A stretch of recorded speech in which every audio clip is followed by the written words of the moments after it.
Welcome back to Unbiased, your favorite source of unbiased news and legal analysis. Welcome back to Unbiased Politics. Today is Thursday, September 18th. Let's talk about some news. First things first, we'll do a Tyler Robinson update. Tyler Robinson is, of course, Charlie Kirk's suspected killer.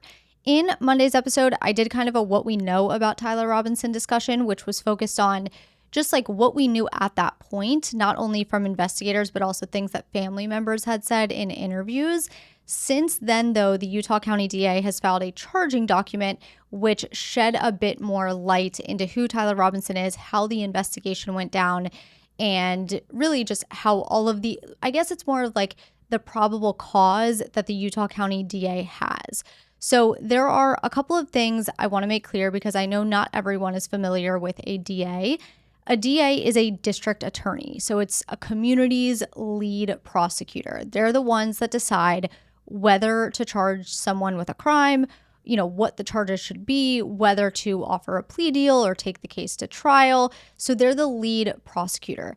To be clear, they represent the government, not the federal government, but the state government. A U.S. attorney is the one that represents the federal government in criminal cases, whereas a DA represents the state government when it comes to criminal cases. So the DA is the one that works with police to review evidence. They appear in court. They argue the case in front of a judge or a jury. The DA's goal is to get a conviction against the defendant in state criminal cases, right? Now, a charging document is the paperwork that the DA files to officially accuse someone of a crime. It's basically the DA saying, we believe this person committed this crime. Here's what we're charging them with. So it lists the name of the defendant. It spells out the specific charges. It gives a brief summary of what happened, enough to explain why the DA thinks these charges are justified.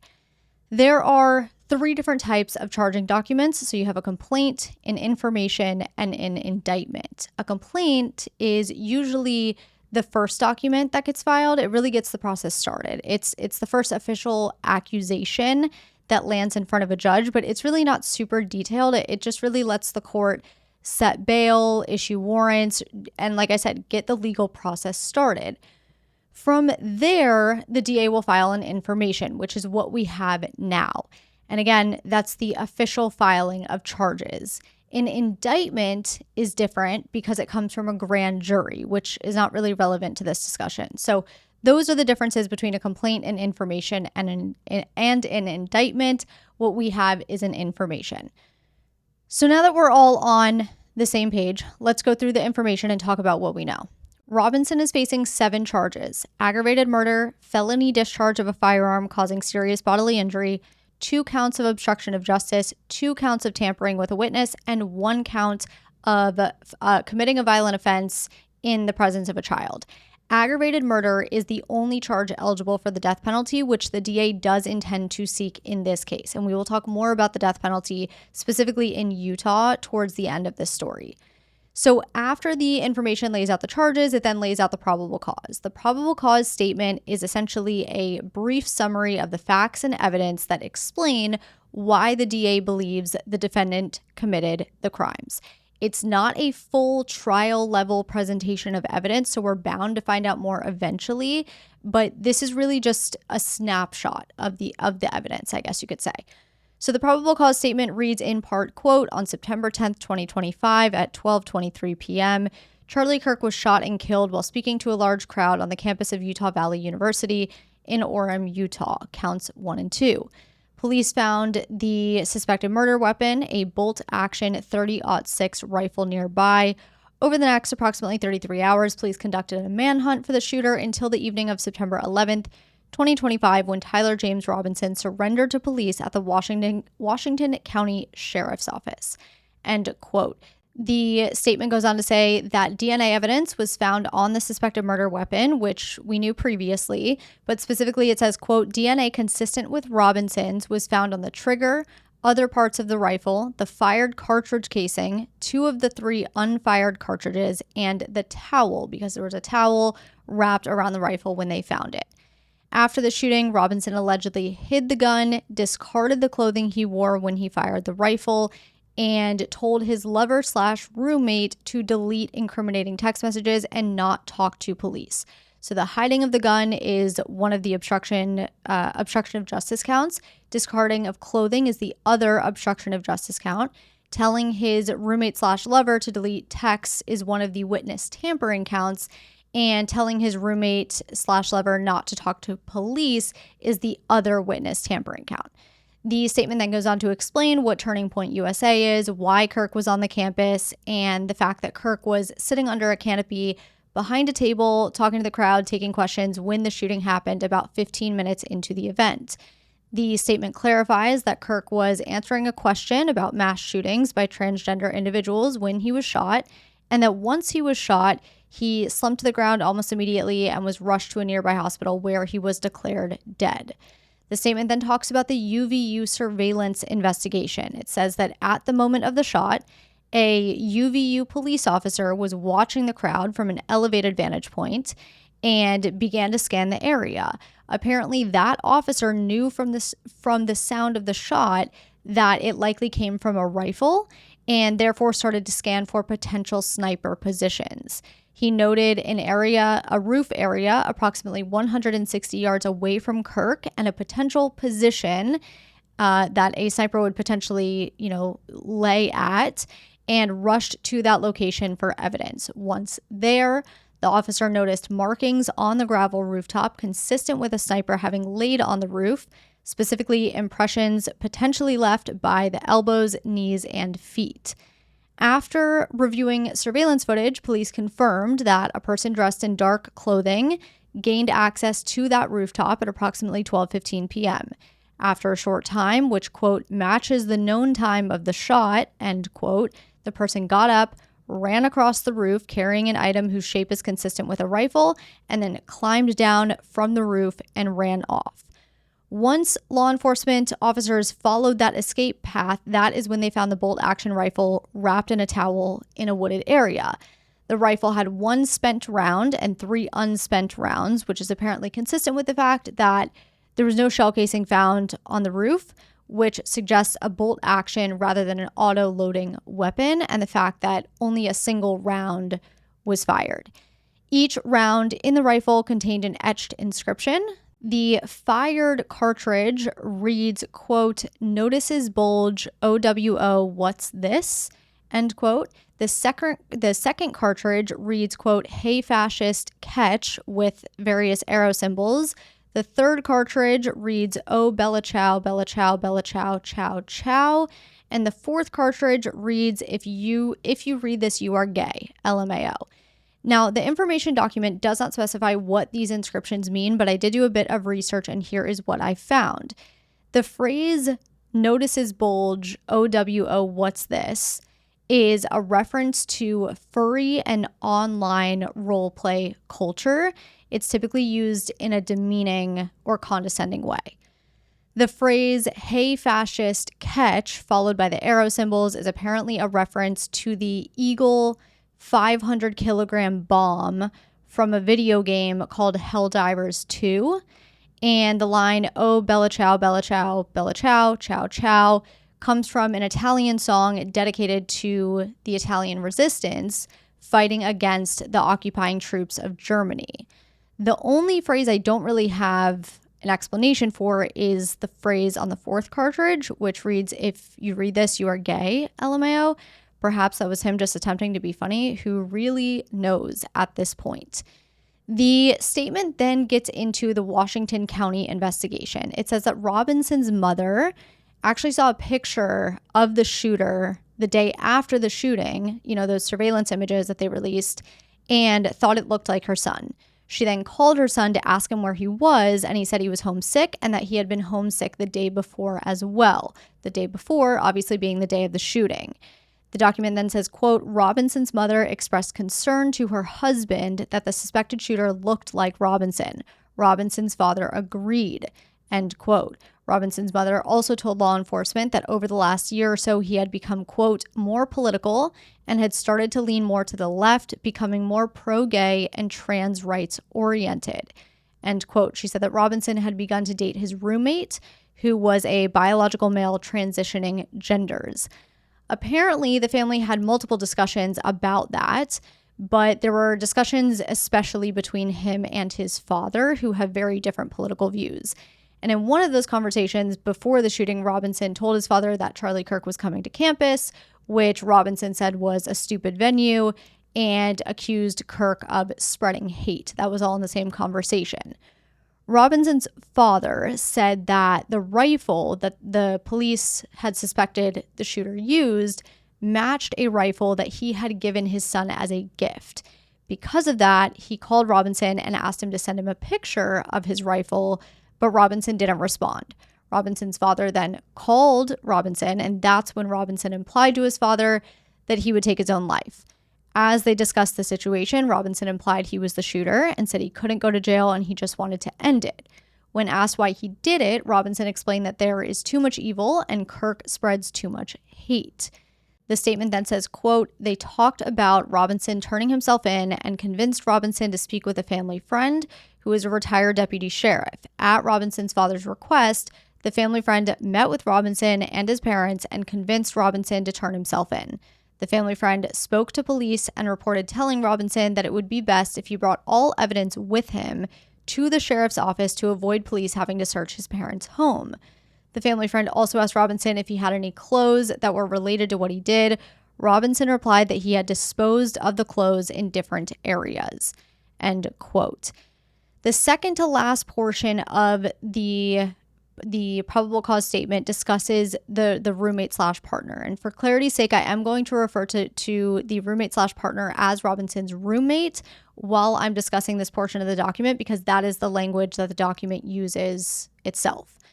Per that probable cause statement, law enforcement interviewed Robinson's roommate, who was involved in a romantic relationship with Robinson. The roommate told police that on September 10th, he got a text from Robinson that said, quote, "Drop what you're doing, look under my keyboard," end quote. The roommate then looks under the keyboard and finds a note that said, quote, "I had the opportunity to take out Charlie Kirk and I'm going to take it," end quote. Police apparently have a picture of that note. That is also the note I was referencing in Monday's episode that Kash Patel was talking about. Kash Patel's comments were a little bit confusing, but apparently there is a picture of that note.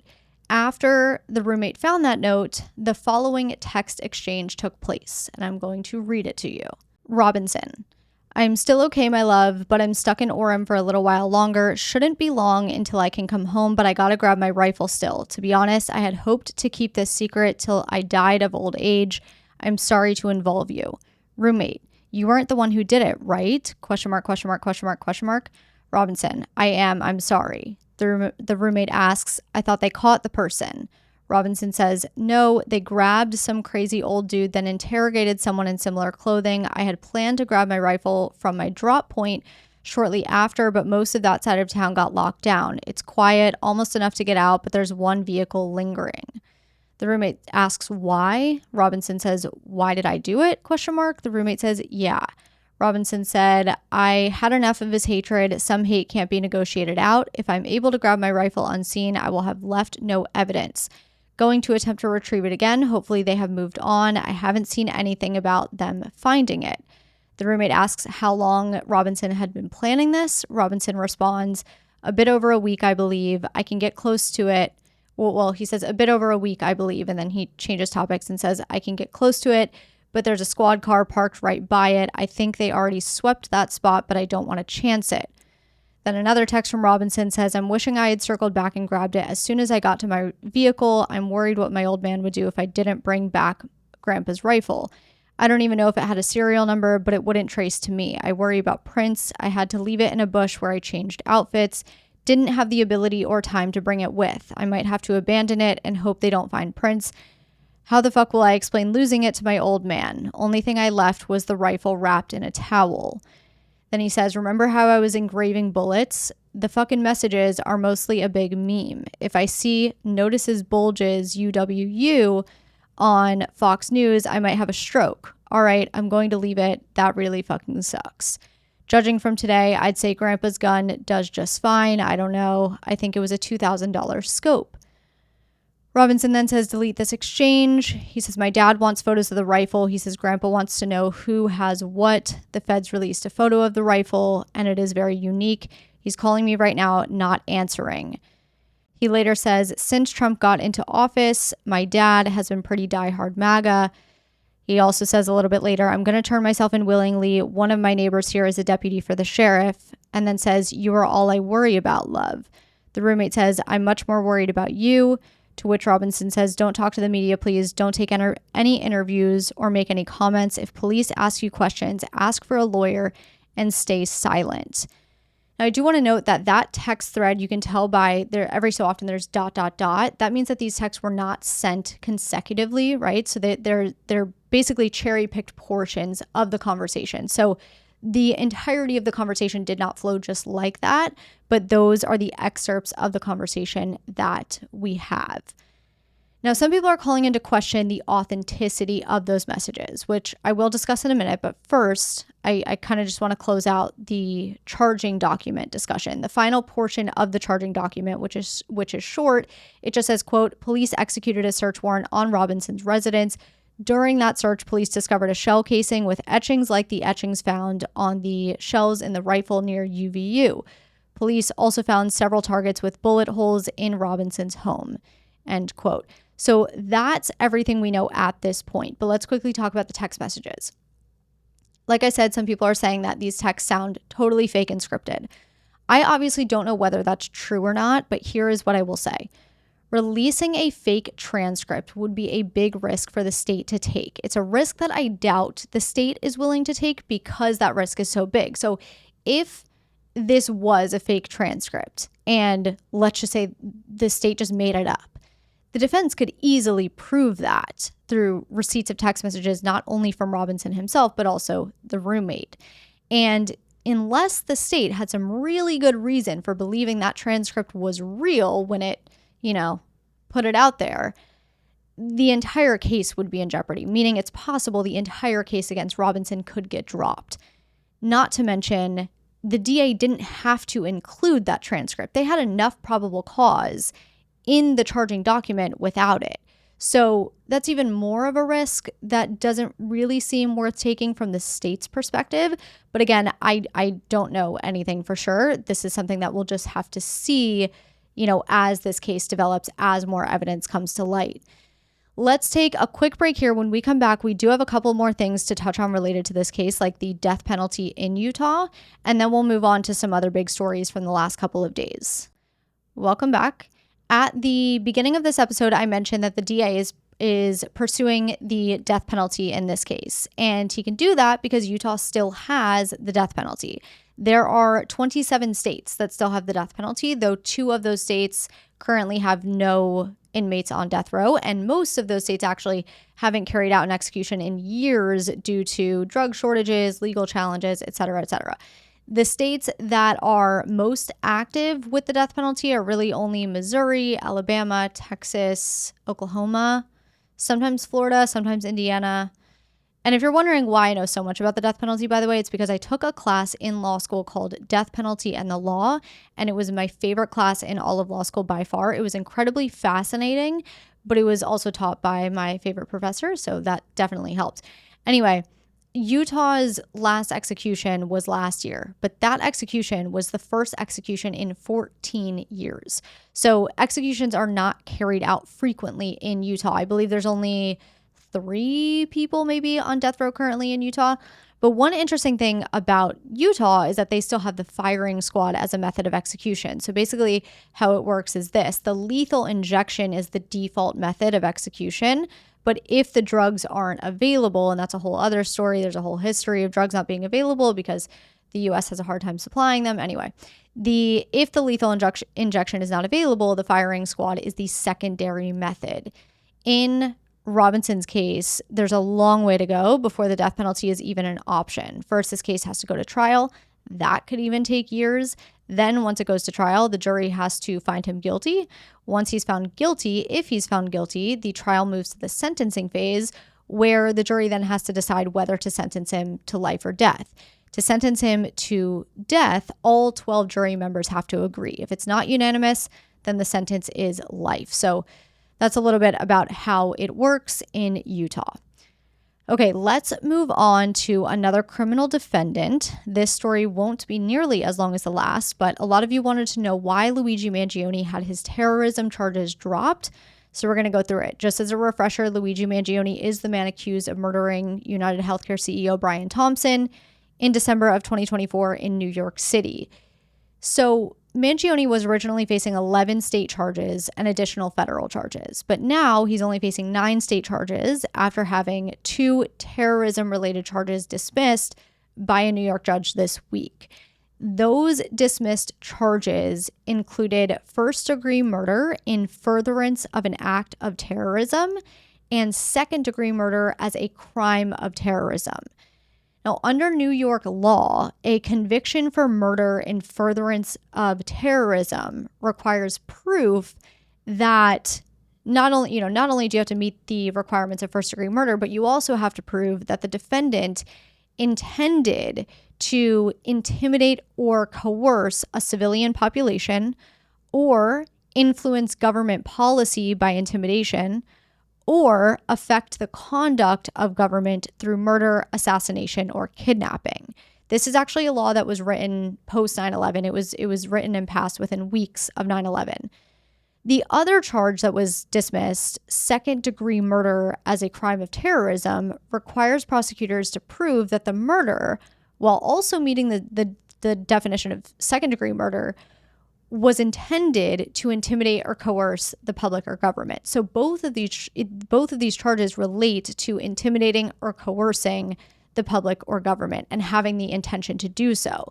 So in assessing the legal sufficiency of these charges, the judge concluded that Mangione's actions, while they were violent and they were deliberate, did not satisfy these criteria. When we talk about a charge being legally sufficient, what we're saying is that even if all of the prosecutor's evidence were accepted as true, it still wouldn't be enough to meet the specific requirements of the law.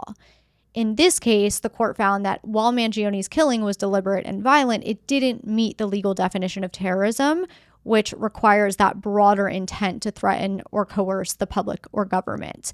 The judge wrote, quote, "There was no evidence presented of a desire to terrorize the public, to inspire widespread fear, to engage in a broader campaign of violence, or to conspire with organized terrorist groups. Here, the crime, the heinous but targeted and discreet killing of one person, is very different from the examples of terrorism set forth in this statute." End quote. Keep in mind that he is still facing those 9 state charges, including second-degree murder, which carries a sentence of 25 years to life, as well as multiple counts of weapons possession and possession of a forged instrument. On the federal side, he also faces multiple charges like using a firearm to commit murder, interstate stalking resulting in death, and discharging a firearm with a silencer in furtherance of a violent crime. And those federal charges carry maximum penalties ranging from 30 years to life. And in the case of the firearm murder count, that carries the death penalty. So while these 2 terrorism charges were dismissed, he's still facing some pretty hefty punishments. Next story, Attorney General Bondi is facing bipartisan criticism over comments about how the DOJ plans to respond to hate speech following the assassination of Charlie Kirk. In an interview on the Katie Miller podcast, Bondi said the DOJ, quote, "will absolutely target you, go after you if you are targeting anyone with hate speech, and that's across the aisle." She added, "There's free speech and then there's hate speech, and there is no place, especially now, especially after what happened to Charlie, in our society." End quote. Those comments quickly sparked bipartisan concern and criticism because many people were noting that U.S. courts, including the Supreme Court, have decades of precedent holding that hate speech on its own is protected under the First Amendment. So let's talk a little bit about what the Supreme Court has said. The Supreme Court has consistently held that hate speech is protected so long as it doesn't incite imminent lawless action, constitute a true threat, constitute defamation, contain obscenity, or result in child exploitation. This might surprise some people, but you are allowed to hate on a person or a group based on race, religion, gender, sexuality, any other characteristic or trait. That is protected speech. That kind of speech is only not protected if, again, it incites imminent lawless action, constitutes a true threat, constitutes defamation, contains obscenity, or results in child exploitation. But hate speech is protected. So we can look at a few cases. Let's take Snyder versus Phelps, for instance. In 2011, the Supreme Court held that even deeply offensive, hateful speech, in this case, it was picketing at a military funeral, the court held that that's protected under the First Amendment so long as it doesn't constitute a true threat. In 2017, in a case called Mattel versus Tam, the justices made clear that the government cannot refuse to register trademarks containing disparaging language simply because the language is offensive, controversial, or hateful.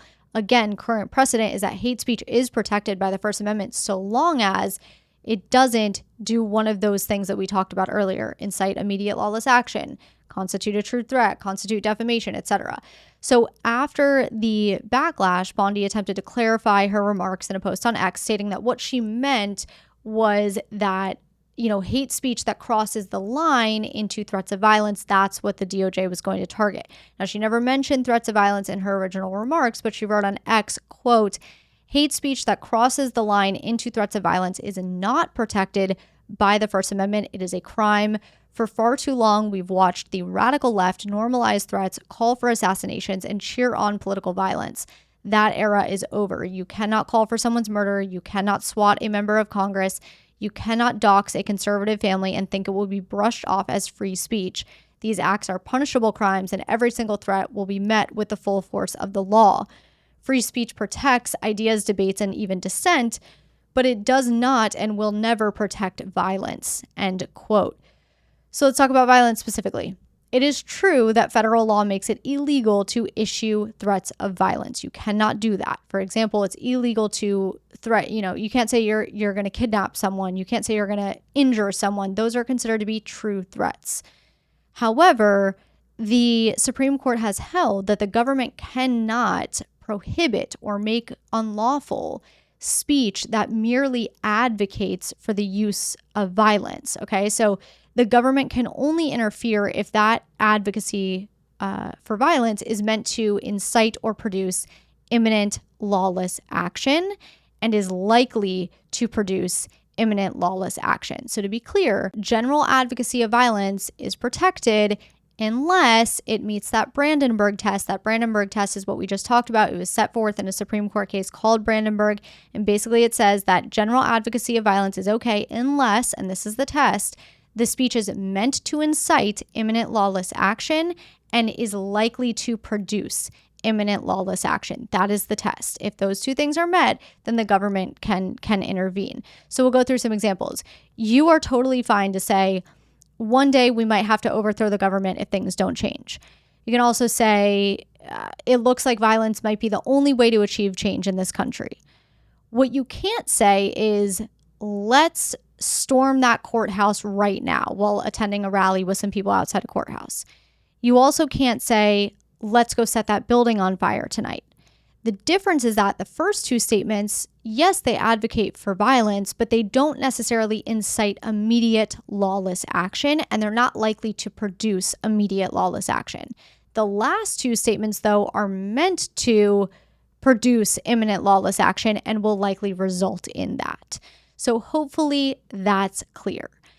But while we're on the topic of free speech, we have to talk about what's going on with Jimmy Kimmel. A lot of you have questions. It's interesting because on Monday, we talked about how employers have the right to fire employees for speech, but then this happened and it kind of opened up a whole other conversation. So last night, ABC announced that it pulled the Jimmy Kimmel Live late night show off the air indefinitely due to his controversial on-air comments. Specifically on Monday, when opening his show, Kimmel said, quote, "We hit some new lows over the weekend with the MAGA gang desperately trying to characterize this kid who murdered Charlie Kirk as anyone other than one of them and doing everything they can to score political points from it." End quote. He then goes on to sarcastically say, quote, "In between all of the finger pointing, there was grieving on Friday. The White House flew flags at half staff, which got some criticism, but on a human level, you can see how hard the president is taking this." And then Kimmel plays a clip of a reporter asking Trump how he's holding up in light of Charlie Kirk's murder, and Trump responds, "I think very good. And by the way, right over there, you see all the trucks. They just started construction on the new ballroom for the White House." So those were Kimmel's remarks on Monday, this past Monday. Just for added context here, this was not his first episode since Charlie Kirk's assassination. When Charlie, and I actually have this written down. So when Charlie Kirk was originally, very shortly after he was assassinated, Jimmy Kimmel's original remarks, it went like this. So he opens the show. He says, "I'm Jimmy. I'm the host of the show. Thank you for joining us here in Los Angeles, the second largest city in our bitterly divided nation, where like the rest of the country, we're still trying to wrap our heads around the senseless murder of the popular podcast host and conservative activist Charlie Kirk yesterday, whose death has amplified our anger and our differences. And I've seen a lot of extraordinarily vile responses to this from both sides of the political spectrum. Some people are cheering this, which is something I won't ever understand. We had another school shooting yesterday in Colorado, which it was the 100th one of the year. And with all these terrible things happening, you would think that our president would at least make an attempt to bring us together, but he didn't." And then he goes on to talk about President Trump's remarks from the Oval Office after Charlie Kirk's assassination. So that's what his original remarks were. And then this past Monday, he made those controversial remarks about the suspected shooter being part of the MAGA movement and everything else that he said. So then on Tuesday, Kimmel said, quote, "Many in MAGA land are working very hard to capitalize on the murder of Charlie Kirk," end quote. One day later, on Wednesday, FCC Chair Brendan Carr was on Benny Johnson's podcast, and he said that Kimmel's comments were, quote unquote, sick. And he went on to say, quote, "I have been very clear from the moment that I have become chairman of the FCC, I want to reinvigorate the public interest. What people don't understand is that the broadcasters are entirely different than people that use other forms of communication. They, meaning the broadcasters, have a license granted by us at the FCC that comes with it an obligation to operate in the public interest," end quote. He then goes on to say, quote, "We can do this the easy way or the hard way. These companies can find ways to change conduct and take action, frankly, on Kimmel, or, there's going to be additional work for the FCC ahead," end quote. When Johnson asked Carr what kind of remedies he'd like to see here, Carr said that he'd like to see an on-air apology from Kimmel and that there are other minimal steps that can be taken. But then Carr eventually says, quote, "I think it's really sort of a pastime that a lot of these licensed broadcasters themselves push back on Comcast and Disney and say, listen, we're going to preempt. We're not going to run Kimmel anymore until you straighten this out, because we as a licensed broadcaster are running the possibility of fines or license revocations from the FCC if we continue to run content that ends up being a pattern of news distortion," end quote. So to quickly touch on when the FCC can revoke a broadcaster's license per the Communications Act, broadcasters are required to operate in the public interest. Okay, that's set forth in the Communications Act. Accordingly, the FCC can revoke licenses or deny license renewals for serious violations. So indecency, fraud, obscenity, unlawful conduct, things like that. There is a narrow rule about news distortion, which is, and that's what Carr was referencing when he was talking on the podcast, news distortion is fabricating news or staging events without disclosing that said things are fabricated or staged. But the FCC has historically been very reluctant to enforce these news distortion violations because of First Amendment concerns. In fact, the last time news distortion enforcement was meaningfully, raised or made an issue was decades ago. News distortion is an FCC term that refers to deliberately falsifying or staging the news. It's not just getting facts wrong. It's not just having a biased spin on something. It's more intentional than that. Staging events and presenting them to the audience as if they really happened. It can also be knowingly broadcasting fake footage as if it were real. It can be telling reporters to twist or suppress stories in a way that misleads the public. These are just a few examples. The FCC has stated, quote, "rigging, slanting, or distorting the news," end quote, "is not in the public interest and could be grounds for license action." But like I said, in practice, the FCC almost never enforces this because, one, it's hard to prove intent, and two, you have these First Amendment concerns. So following Carr's interview with Benny Johnson, within hours, Nexstar announced its decision to stop airing Kimmel's show on its stations. And just to be clear about the business structure here, Nexstar is one of the companies that owns a bunch of ABC affiliate stations across the country. So Disney owns ABC, and ABC runs on more than 200 stations across the country. But ABC actually only owns like 8 of those stations itself. The other stations, the majority of the stations, are owned by other companies like Nexstar. Sinclair is also another company that owns some ABC stations, which we'll talk about too. So I think it's Nexstar owns 32 ABC affiliate stations, and Sinclair has a similar number, maybe 30 or something. So Nexstar was the first to make the decision to stop broadcasting the show. Then it was Sinclair.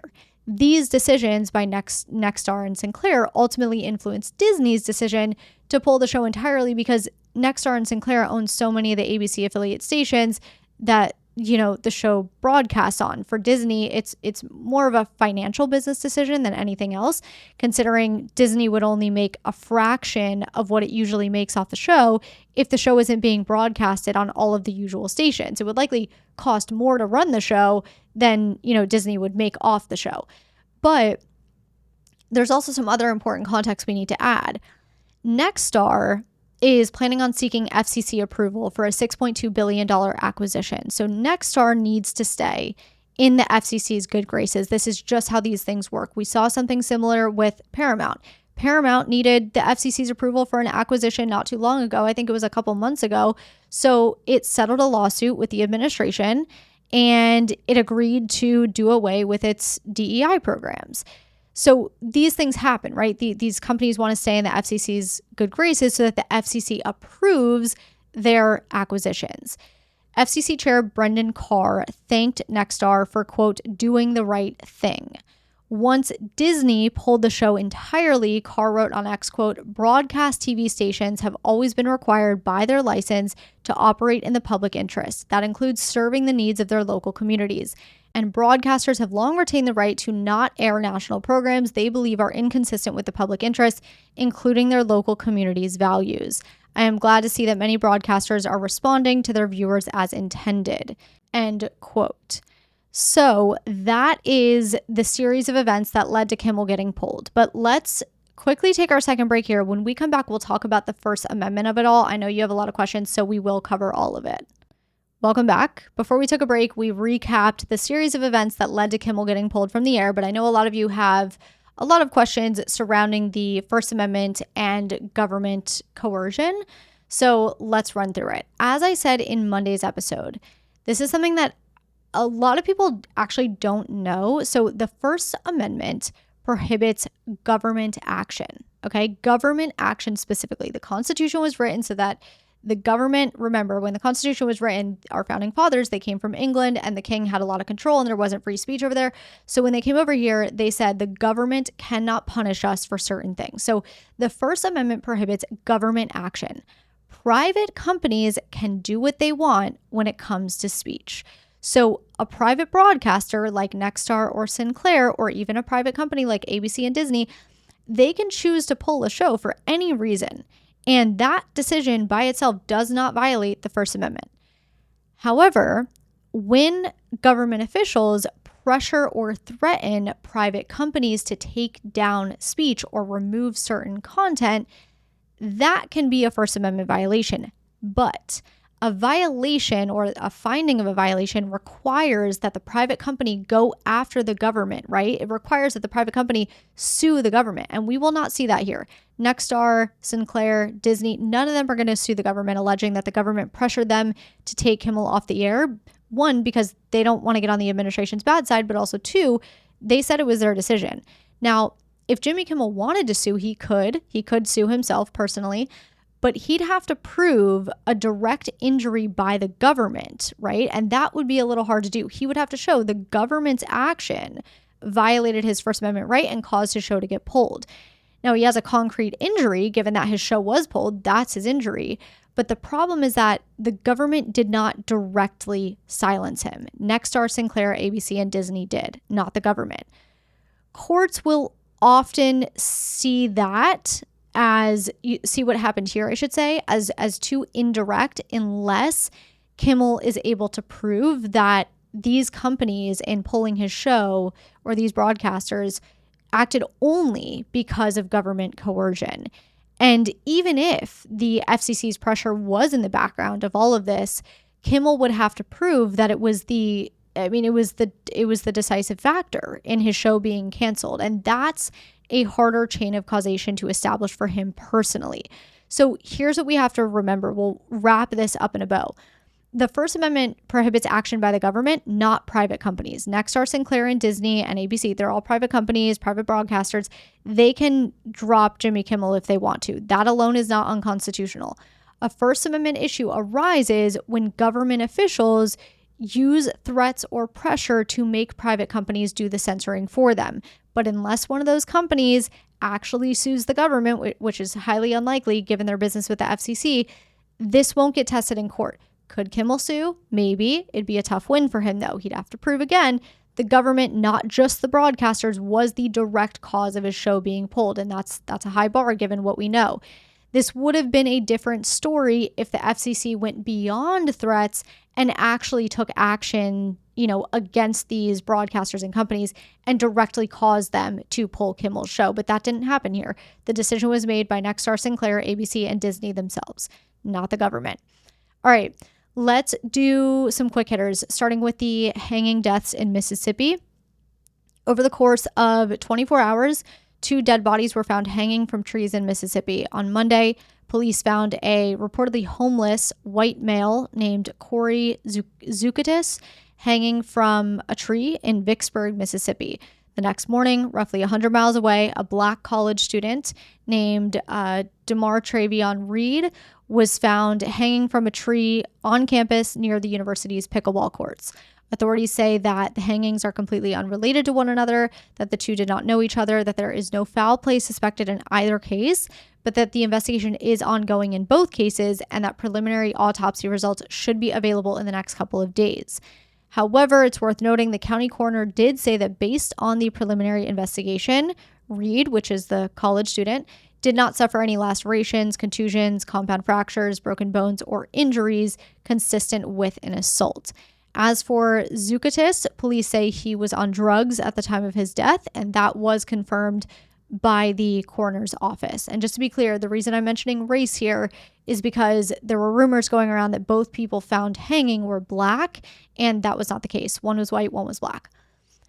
Three police officers were killed yesterday, and 2 were left in critical yet stable condition after a gunman opened fire while the officers were serving a warrant. This incident happened in York County, Pennsylvania. The suspect has since been identified as 24-year-old Matthew James Ruth, who is being sought on stalking charges, trespassing, loitering, and prowling at night. The 2 injured officers remain in stable condition in the hospital. President Trump, with the Tennessee governor's permission, sent National Guard troops and other agencies into Memphis to assist with combating crime. Trump said the effort will include the National Guard, FBI, ATF, DEA, ICE, Homeland Security Investigations, the U.S. Marshals, and more. Importantly, because the Tennessee governor gave permission, this deployment is lawful under Title 32 of the U.S. Code. Speaking of the president, he says he will sign an order designating Antifa as a terrorist organization. Antifa is short for anti-fascist, and the people involved in Antifa typically identify as far left, though there is no single ideology that everyone agrees on. Instead, what unites them is opposition to groups that they view as fascist or authoritarian. Trump also said he would strongly recommend that whoever funds the actions of Antifa groups be investigated. Notably, it's not clear how said designation would be made. The State Department does have a list of designated foreign terrorist organizations, but not domestic, so it's not clear what that would look like. The Fed announced the first interest rate cut of the year, lowering its benchmark interest rate by 0.25 points. The Fed funds rate will now sit at a new range of 4 to 4.25%. This is the Fed's first rate cut since December 2024. And Erica Kirk, widow of Charlie Kirk, has been named CEO of Turning Point USA, the organization that her husband helped found and led until his assassination. In a statement on X, the organization wrote, quote, "It was the honor of our lives to serve as board members at Charlie's side. Charlie prepared us all for a moment like this one. He worked tirelessly to ensure Turning Point USA was built to survive even the greatest tests, And now it is our great pride to announce Erica Kirk as the new CEO and chair of the board for Turning Point USA. End quote. Now for Rumor Has It, my weekly segment where I either confirm, dispel, or add context to recent rumors submitted by all of you. First one, rumor has it that there's a new bill that allows Secretary of State Marco Rubio to revoke passports from U.S. citizens based on their views and speech, including individuals who have criticized Israel. This is false, but let's add some context. Republican lawmaker Brian Mast recently introduced the Department of State Policy Provisions Act, which is meant to set guidelines covering how the State Department operates in certain areas. And one specific provision in that bill read in part, quote, "The Secretary of State shall refuse to issue a passport to any individual who the Secretary determines has knowingly aided, assisted, abetted, or otherwise provided material support to an organization the Secretary has designated as a foreign terrorist organization." End quote. Material support is defined in the bill as currency or money instruments or financial securities, financial services, lodging, training, expert advice or assistance, safe houses, false documentation or identification, communications equipment, facilities, weapons, lethal substances, explosives, personnel, and transportation. It excludes medicine or religious materials. Now, if you noticed, that provision in the definition that I just read you says nothing about speech or views. In fact, the provision actually said under the definition of material support, that nothing within the provision can be applied so as to restrict the exercise of rights guaranteed under the First Amendment. So this one's definitely false. However, just to make it even more false, in recent days, that provision has since been removed entirely from that proposed bill, so it actually doesn't even exist anymore.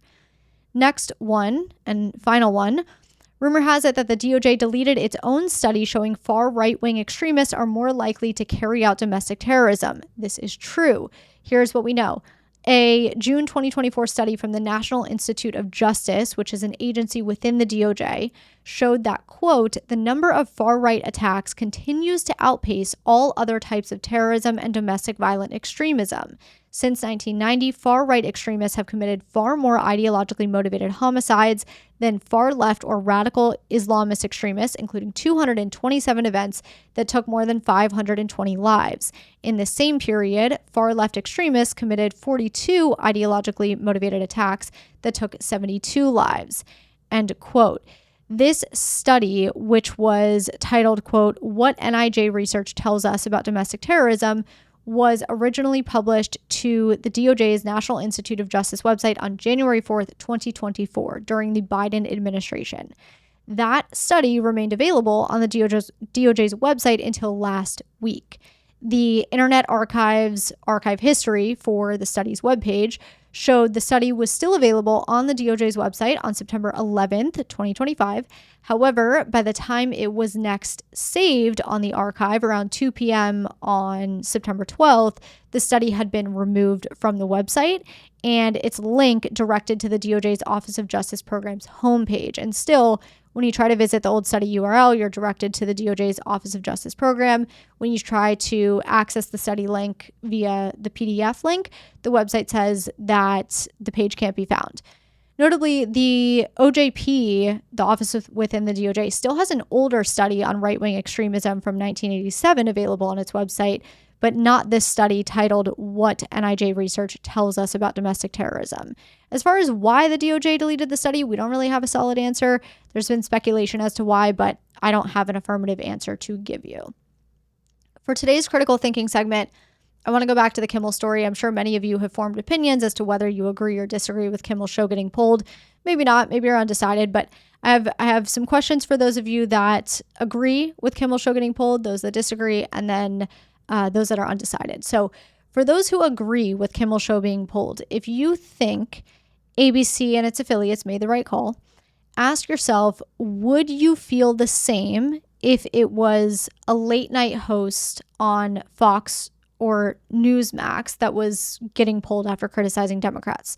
In fact, imagine the roles were mirrored, right? So a Democratic public figure gets assassinated and a Fox News host or a right-wing comedian says the left is trying to characterize the suspected killer as anyone other than one of them, and the left is doing everything they can to score political points from it. Even if evidence points to the fact that, the suspected killer was on the right and not the left. That comedian or host has their show pulled. Would you feel, and keep in mind the context of what let's say, it's a Democratic administration in office and the FCC chair says something similar to what Brendan Carr said. Would you feel the same way you do now? Why or why not? For those that disagree with Kimmel's show being pulled, how do you balance Kimmel's free speech against a company's right to control what airs on its own platform, or, its right to control its company's its own reputation? So imagine you're a business owner. One of your employees says something that makes your company look bad. Maybe you lose a lot of money because of it. What do you do? What do you do in that situation? How do you balance your employees' right to speak freely and your business, your reputation, all of that? For those of you who are undecided, picture this like a sliding scale, okay? So on one end, you have private companies making their own business decisions. On the other end of the scale, you have government coercion. Where do you place the tipping point? In other words, at what point do government comments or threats stop being mere influence and start becoming unconstitutional coercion? Think about that. That is what I have for you today. Thank you so much for being here. As always, I hope you have a fantastic weekend, and I will talk to you on Monday.